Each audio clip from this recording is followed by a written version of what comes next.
Police की वर्दी series की क्लास नंबर 4 में आप लोगों का स्वागत है। 4 नंबर की क्लास आज भाई साहब 14 नवंबर की फर्स्ट शिफ्ट की जो आंसर की है प्रीवियस ईयर क्वेश्चन करवाने वाला हूँ जीएस के जितने भी दिल्ली पुलिस में आ रहे हैं। ठीक है, तो प्रीवियस ईयर को पता ही आपको 80% तक क्वेश्चन प्रीवियस ईयर से पूछ लिए जाते हैं। तो बिना टाइम वेस्ट के चलते अपने पहले क्वेश्चन की तरफ। अगर आपने पहले की 3 क्लासेस नहीं की तो प्लीज़ उनको जरूर कंप्लीट कर लीजिएगा, वो उनसे आपको बहुत ही ज़्यादा फायदा देखने के लिए मिलेगा। और इस वर्दी सीरीज से जुड़ जाइए अभी से, दिल्ली पुलिस यदि आपको करना है क्लियर तो। ठीक है, चलते हैं करते हैं क्वेश्चन नंबर 1 की तरफ।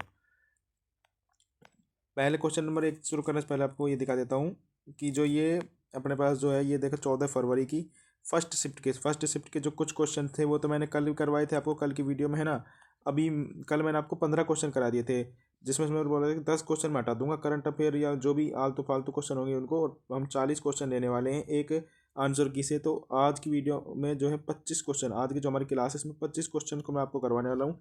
कल से मैं प्रत्येक क्लास में 20 क्वेश्चन करवाया करूँगा। ठीक है, प्रत्येक क्लास में 20 क्वेश्चन करवाया करूँगा। और कल की जो एक जो अपनी क्लास थी उसमें जो एक क्वेश्चन था कि 25 सितंबर 2014 मैंने आपको जो डेट बताई थी और मैंने पूछा था कि कौन सी जो योजना है वो शुरू हुई थी, तो वो मेरे माइंड में नहीं आ रहा था इस टाइम।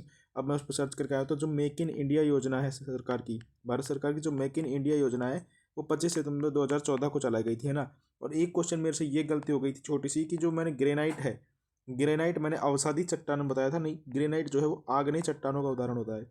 ग्रेनाइट आग्नेय चट्टानों का उदाहरण होता है। ठीक है, अब चलते हैं नेक्स्ट पहले आज के पहले क्वेश्चन की तरफ।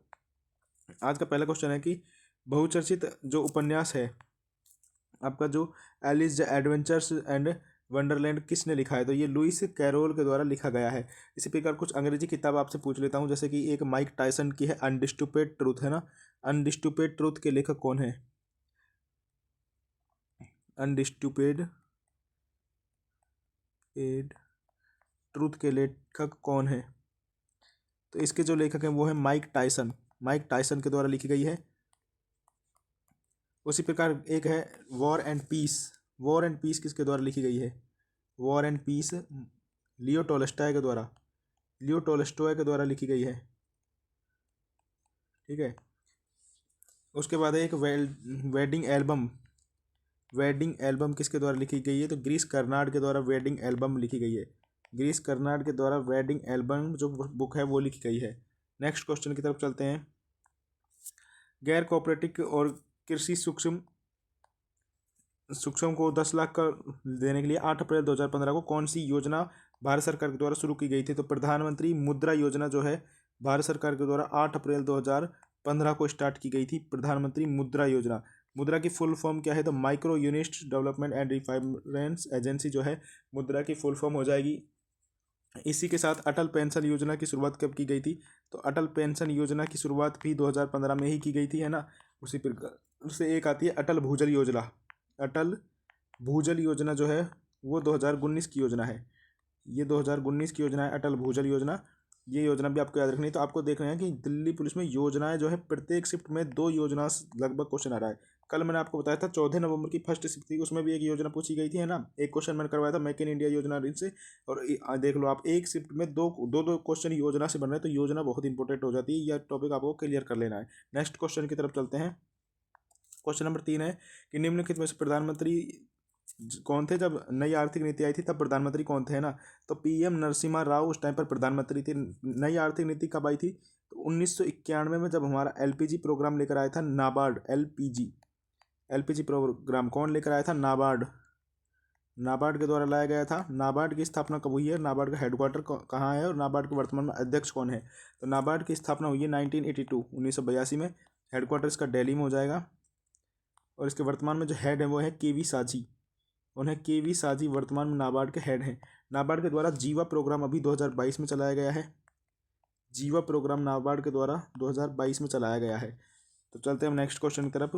अगला क्वेश्चन है निम्नलिखित में से कौन सा युग्म गलत है? तो पहला ही युग्म जो आपको दिख रहा होगा गलत है, अधातु है लेड। लेड जो है, सीसा जो है वो एक धातु है, लेकिन ये धातु होकर के ये एक अपवाद है। जो अधातुओं के गुण होते हैं, इसमें जो गुण होते हैं ना वो अधातुओं के होते हैं।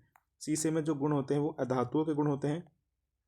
जिस प्रकार से ग्रेफाइट एक धातु है, ग्रेफाइट एक अधातु है, ग्रेफाइट एक अधातु है और इसमें जो गुण हैं वो धातुओं के हैं, यानी कि विद्युत की सुचालक होती है। इसमें जो गुण है वो इसमें जो गुण है वो धातुओं के गुण हैं ग्रेफाइट में। हर एक में एक ना एक अपवाद होता है। सिलिकॉन और जर्मेनियम जो है उपधातु हैं। सिलिकॉन और जर्मेनियम उपधातु हैं, उपधातु, ये दोनों उपधातु हैं। नेक्स्ट क्वेश्चन की तरफ चलते हैं। क्वेश्चन नंबर 4 कहते हैं निम्नलिखित में से कौन सा सांस्कृतिक उत्सव है जो कि उत्सव है जो उत्तर प्रदेश के पर्यटन क्षेत्र में आयोजित किया जाता है। तो जो ताज महोत्सव, तो ऐसे भी ताजमहल कहाँ पर उत्तर प्रदेश में है, तो ताज उत्सव कहाँ पर है, उत्तर प्रदेश का है। ठीक है। निशांगदी उत्सव कहाँ का है, निशांगदी उत्सव पहला ऑप्शन, ये केरल में होता है निशांगदी उत्सव। और निशांगदी निशांगदी अवार्ड भी एक दिया जाता है केरल में। और पहली मतलब 2013 में जो निशांगदी अवार्ड है वो किसको दिया गया था, मृणालिनी साराभाई को दिया गया था। मृणालिनी साराभाई को 2013 का जो निशांगदी अवार्ड है वो दिया गया था केरल सरकार के द्वारा। नट्यांजलि उत्सव कहाँ का है, तमिलनाडु का है। और हम्पी कहाँ का है, तो कर्नाटक का है। हम्पी कहाँ का है, कर्नाटक का है। ठीक है।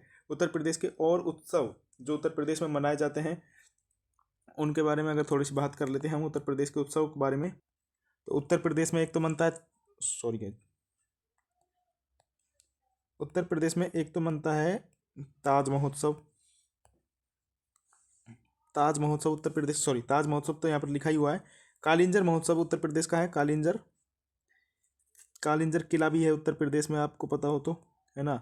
आयुर्वेद महोत्सव मनता है उत्तर प्रदेश में, आयुर्वेद महोत्सव, आयुर्वेद महोत्सव उत्तर प्रदेश में मनता है। कुंभ मनता है, कुंभ महोत्सव, कुंभ महोत्सव उत्तर प्रदेश में मनता है। अगर बात करूँ तमिलनाडु में, चित्राथी याद रखना है आपको, पोंगल याद रखना है, जल्लीकट्टू याद रखना है ना। उसी प्रकार केरल में जो है आपका विशु और ओणम याद रखना है। ओणम 10 दिन तक मनता है, प्रथम दिन को कहते हैं थिरुओणम और 10वें दिन को कहते हैं अथम। अब चलते हैं नेक्स्ट क्वेश्चन की तरफ। अगला क्वेश्चन है टोक्यो ओलंपिक 2021 में भारत के लिए पहला पदक किसने जीता था। तो मीराबाई चानू ने जीता था, बिल्कुल पहला पदक लेकर आई थी, ब्रॉन्ज लेकर आई थी मीराबाई चानू। मैरी कॉम पहले ऑप्शन में देखिए, मैरी कॉम, तो मैरी कॉम जो है 2012 का जो ओलंपिक हुआ था। आपको क्वेश्चन बताना है कि भारत की पहली महिला पदक विजेता कौन है ओलंपिक में, पहली महिला पदक विजेता। ठीक है। सोचना है बस आपको, ऐसा लिखना कुछ भी नहीं है, सिर्फ अपने मन में सोचना है कि पहली महिला कौन है। अगर आपको आता है तो ठीक है, नहीं आता है तो बस देखना है। मैरी कॉम जो है 2012 के जो लंदन ओलंपिक हुए थे वहाँ पर मेडल लेकर आई थी। ठीक है। पीवी संधू देखिए, पीवी संधू जो है एक सा मतलब भारत की पहली महिला है जो 2 ओलंपिक में पदक विजेता है। एक तो 2016 के रियो ओलंपिक हुए थे तब, और 2021 के जो टोक्यो ओलंपिक हुए थे, इन दोनों में ही ये मेडल लेकर आई थी, है ना। लवलीना बोरगोन जो है वो भी 2021 में मेडल लेकर आई थी, और 2023 के एशियन गेम्स में ये ध्वजवाहक थी। अब बात करते हैं पहली महिला कौन है, तो कर्णम मल्लेश्वरी है, कर्णम मल्लेश्वरी।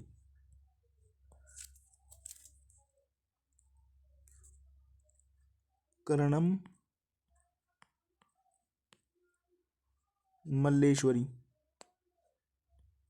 मल्लेश्वरी है ना, कर्णम मल्लेश्वरी। और सन 2000 के जो सिडनी ओलंपिक हुए थे, सन 2000 के जो सिडनी ओलंपिक हुए थे वहाँ पर कर्णम मल्लेश्वरी भारत के लिए पहली मेडल लेकर आने वाली पहली महिला है। और दूसरी महिला कौन है, तो 2012 के ही लंदन ओलंपिक में, 2012 के ही लंदन ओलंपिक में दूसरी महिला है साइना नेहवाल, जो कि बैडमिंटन में लेकर आई थी। ठीक है, साइना नेहवाल।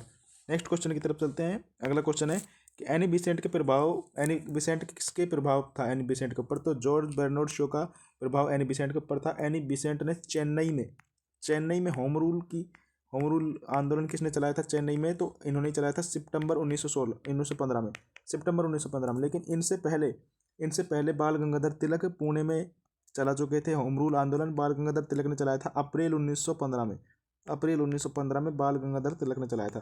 नेक्स्ट क्वेश्चन तरफ चलते हैं। अगला क्वेश्चन है दिए गए स्मारकों में से कौन सा स्मारक कर्नाटक में स्थित नहीं है, तो जो कित्तूर किला है ये कर्नाटक में है, गोल गुम्बज कर्नाटक में है, होयसल मंदिर कर्नाटक में है ना। आपको बताना है कि होयसल मंदिर यूनेस्को में कब शामिल हुए थे। पलक्कड़ का किला कर्नाटक में नहीं है, पलक्कड़ का किला जो है वो केरला का है, पलक्कड़ किला केरल में है। होयसल मंदिर की बात करते हैं तो होयसल मंदिर जो यूनेस्को में शामिल हुए थे आपके 2023 में शामिल हुए थे होयसल मंदिर। और ये जो है 42वीं साइट है यूनेस्को की। इनसे पहले 41वीं साइट इन्हीं के साथ हुए थे, शांति निकेतन, शांति निकेतन, निकेतन। ठीक है, नेक्स्ट क्वेश्चन की तरफ चलते हैं। भारत की 2011 की जनगणना के अनुसार सबसे ज़्यादा साक्षरता वाला राज्य और केंद्र शासित प्रदेश बताना है, केरल और लक्षद्वीप है। केरल की साक्षरता दर की बात करें तो 94% है और लक्षद्वीप की बात करें तो 91% है। ठीक है, दूसरा कौन सा है कि केरल के बाद मिजोरम दूसरा ही स्थान पर आता है और मिजोरम की जो है वो 93% के आसपास है। और तीसरे स्थान पर क्या आता है, तीसरे स्थान पर आता है गोवा जिसकी 87% साक्षरता दर है। सबसे कम साक्षरता दर कहाँ की है, तो सबसे कम साक्षरता दर बिहार में की है, बिहार की है। और सबसे ज़्यादा महिला पुरुष साक्षरता दर में अंतर कहाँ पर पाया जाता है, तो वो राजस्थान में देखने के लिए मिलता है। ठीक है, नेक्स्ट क्वेश्चन की तरफ चलते हैं। अगला क्वेश्चन है, निम्नलिखित में से किस भारतीय ओलंपिक ने प्लेइंग टू विन लिखी है, तो playing to win Saina Nehwal की पुस्तक है। अभिनव बिंद्रा ने लिखी है a shot at history. A shot at history जो है वो अभिनव बिंद्रा की है, हिस्ट्री। कुछ प्लेयर्स की आपको आत्मकथा करवा देता हूँ, जैसे कि सचिन तेंदुलकर की है प्लेइंग इट माई वे, है ना, playing it my way, playing it my way. Virat Kohli की ड्रीवन है जो विजय लोकपल्ली ने लिखी है। विराट कोहली की है ड्रीवन, लेकिन उसको लिखा किसने है, ड्रीवन को विजय लोकपल्ली ने लिखा है, ड्रीवन। ऐसा ही एक द धोनी टच, भारत सुदर्शन की पुस्तक का नाम है द धोनी टच, भारत सुदर्शन की पुस्तक है। ऐसे एक वैभव पुरेंद्र ने लिखी है सचिन @50 सेंचुरी के ऊपर। तो ये कुछ किताबें हैं, किताबों की मैं एक अलग से वीडियो भी लेकर आऊँगा अगर आप कमेंट करोगे। ठीक है, नेक्स्ट क्वेश्चन है, उस्ताद अला रखा खान, साबिर खान, पंडित किशन महाराज और पंडित ज्ञान प्रकाश घोष का संबंध किस वाद्य यंत्र से है, तो इनका संबंध है तबला से। तबला से सबसे बड़ा नाम किसका आता है, इनका संबंध है तबला से। तबला से सबसे बड़ा नाम किसका आता है, तो जाकिर हुसैन। तबला से सबसे बड़ा नाम एक आता है जाकिर हुसैन का, जिनकी हाल ही में मृत्यु हो गई थी। अभी इनके पूछे जाने के चांस सबसे ज़्यादा है ना। तबला से और नाम अगर पूछे तो उदय मजूमदार, रविंद्र यावगल मजूमदार। अभी तो यही याद रखिए, मैं आपको कुछ कुछ नाम डेली करवाया करूँगा। वायलिन से अभी आपको याद रखना है, वायलिन से एक तो आइंस्टीन का नाम आता है, वायलिन से आइंस्टीन। एन राजन, संगीता राजन, राजन रूट वर्ड याद रखना है, एन राजन, संगीता राजन, विष्णु गोविंद जोग, वीजी जोग वायलिन से। कुनकड़ी बैद्यनाथ बहुत नाम है और मैं आपको धीरे धीरे सारे करवाऊंगा। शहनाई में सबसे बड़ा नाम आप भी याद रखना आपको, बिस्मिल्लाह खान, उस्ताद बिस्मिल्लाह खान, बिस्मिल्लाह खान। ठीक है, 2001 में इनको भारत रत्न दिया गया है बिस्मिल्लाह खान को। नेक्स्ट क्वेश्चन की तरफ चलते हैं। नेक्स्ट क्वेश्चन, मगध साम्राज्य पर शासन करने वाला प्रथम राजवंश का नाम बताइए। प्रथम राजवंश कौन सा है, तो प्रथम राजवंश की बात करें तो हर्यक वंश है। वैसे तो यहाँ पर ऑप्शन में नहीं दे रखा है। मगध साम्राज्य का जो प्रथम वंश है वो है वृद्धर्थ वंश। वृद्धर्थ वंश जो है प्रथम वंश है और इसके जो संस्थापक है वो वृद्धर्थ थे। इसके जो प्रमुख शासक है वो जरासंध व रिपुंजय हैं। हर्यक वंश के संस्थापक की बात करते हैं, हर्यक वंश के संस्थापक हैं बिंबिसार। बिंबिसार हर्यक वंश के संस्थापक हैं, बिंबिसार। बिंबिसार को मौणिक कहा जाता है और इन्हीं के पुत्र अजातशत्रु को कुणिक कहा जाता है, अजातशत्रु। और अजातशत्रु के बाद आए थे उदाहीन, पितृहत्ता वंश भी कहते हैं इसको। और इस अंतिम शासक था नागदशक, जिसकी हत्या पुष्यमित्र शुंग ने करके शुंग वंश की स्थापना करी थी। नेक्स्ट क्वेश्चन की तरफ चलते हैं। प्यादा किस खेल से संबंधित है, शतरंज में होता है प्यादा, सबको पता है। और प्यादा कितनी चाल चलता है, शतरंज में कितने खाने होते हैं, तो शतरंज में 64 खाने होते हैं, एक कलर के 32 होते हैं। उसी प्रकार आपको क्रिकेट से कुछ नाम याद रखने हैं, जैसे कि थर्ड मैन शब्द का संबंध किससे, क्रिकेट से है। गली, पावर पॉइंट, पावर प्ले, ये सभी आपको क्रिकेट में याद रखने हैं। बैडमिंटन से सर्विस याद रखना है, सर्विस। स्मैश, ड्यूस याद रखना है, ड्यूस। लैट याद रखना है। बैडमिंटन में एक सर्विस मतलब एक लैट पर असीमित सर्व की अनुमति होती है। नेक्स्ट क्वेश्चन की तरफ चलते हैं। भरतनाट्यम की उत्पत्ति किस राज्य में हुई है, तो भरतनाट्यम तमिलनाडु का शास्त्रीय नृत्य है। आंध्र प्रदेश का शास्त्रीय नृत्य कुचिपुड़ी है, कुचिपुड़ी। महाराष्ट्र और तेलंगाना का कोई शास्त्रीय नृत्य नहीं है। बात करते हैं भरतनाट्यम की। भरतनाट्यम पर 1910 में ब्रिटिश सरकार ने रोक लगा दी थी। इसी को कहते हैं, ये जो है देवदासी नृत्य है, ये देवदासी नृत्य है। और देवदासी प्रथा पर रोक लगा दी थी कब, 1988 में सरकार ने। अंतिम देवदासी कौन है, तो आर मुथुकुम्मल अंतिम देवदासी हैं। नेक्स्ट क्वेश्चन की तरफ चलते हैं।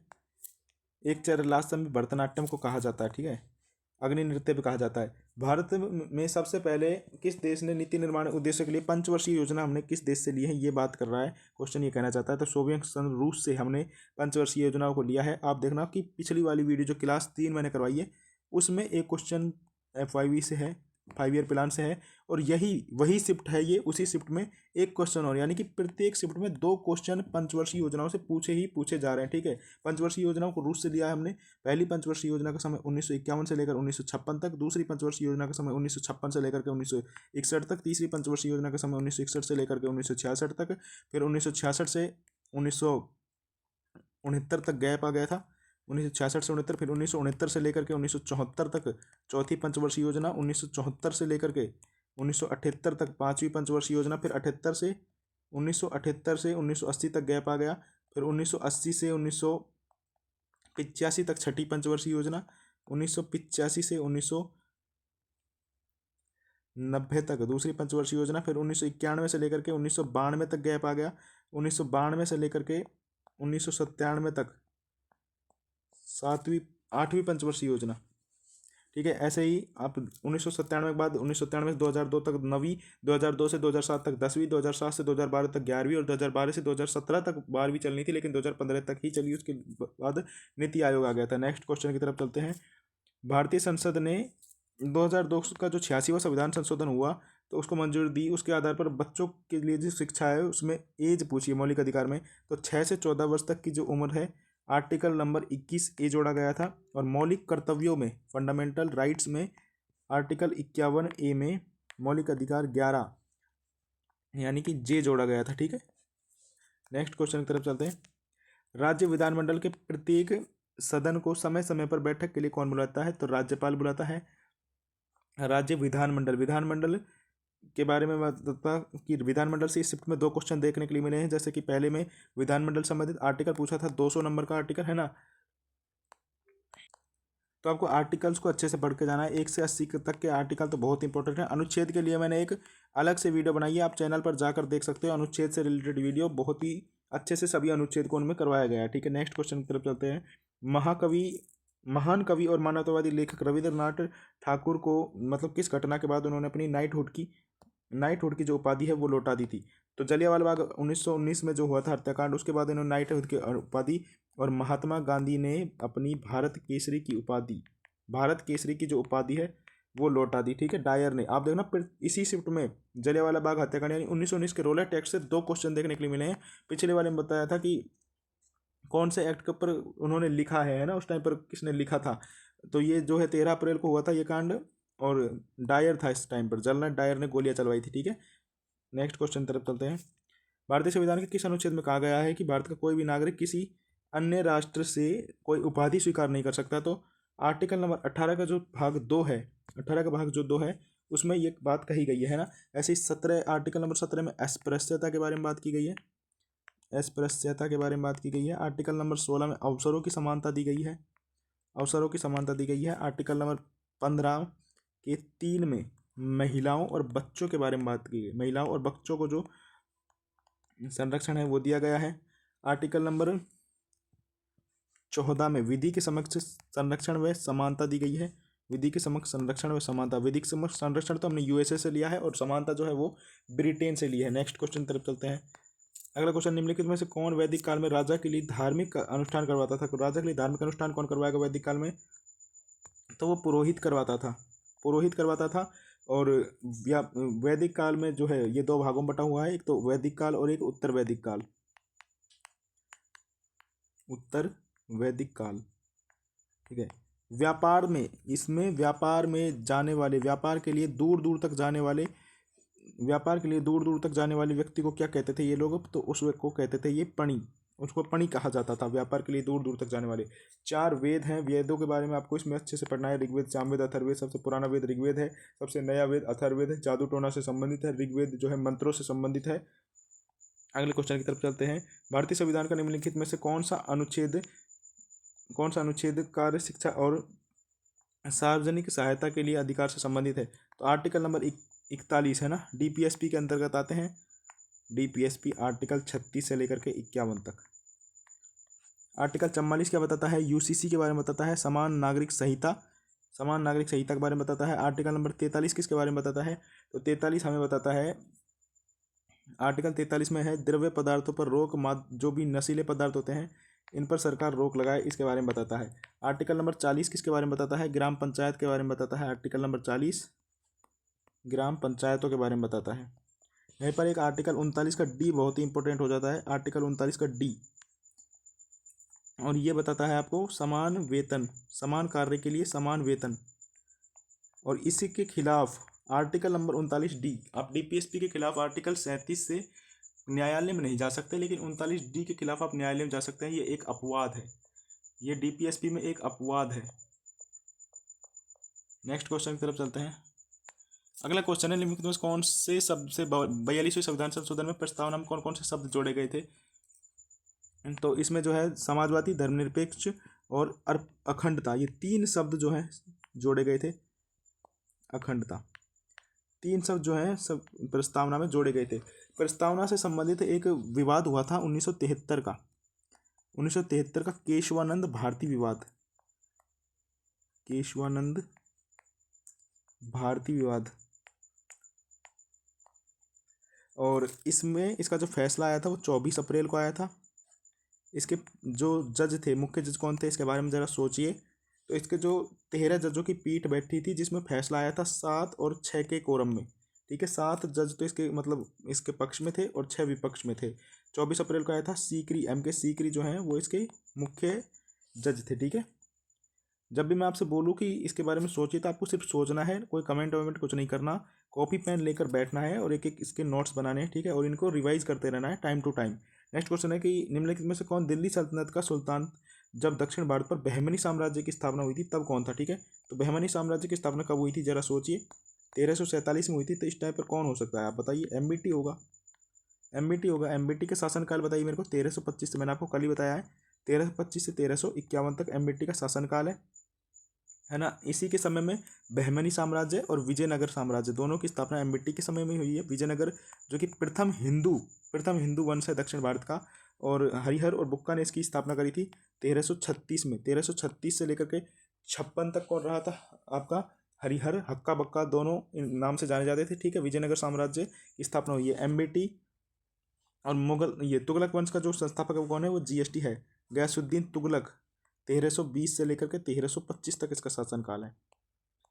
इसकी हत्या MBT ने ही करवा दी थी, और इसी के लिए गयासुद्दीन तुगलक के लिए ही आपका जो वो था निजामुद्दीन औलिया था, उसने क्या कहा था कि हुनूस दिल्ली दूरस्थ, इसी के लिए कहा था। और ये जब आ रहा था अपने अभियान से, बंगाल अभियान से, तो उस टाइम पर लकड़ी के महल के नीचे दब करके इसकी मृत्यु हो गई थी। कहा जाता है कि वो महल जूना खा, यानी कि MBT ने ही बनवाया था। नेक्स्ट क्वेश्चन, दृक पंचांग के अनुसार महाशिवरात्रि कब मनाई जाती है? तो मेरा महाशिवरात्रि जो है, महाशिवरात्रि जो है माघ कृष्ण पक्ष की चतुर्दशी को मनाई जाती है। महाशिवरात्रि तो फागुन में बनती है दोस्तों। मेरे अनुसार जो महाशिवरात्रि है वो फागुन माह में मनाई जाती है, फागुन में। ठीक है, माघ में नहीं मनती है महाशिवरात्रि। कुछ और की बात करते हैं, जैसे कि दिवाली कब मनाई जाती है। आपको सोचना है कि दिवाली कब मनाई जाती है, इसके बारे में ज़रा सोचिए। होली के बारे में सोचिए, रक्षाबंधन के बारे में सोचिए। रक्षाबंधन कब मनाई जाती है हिंदी महीनों के अनुसार? बहुत पूछे जाते हैं हिंदी महीने।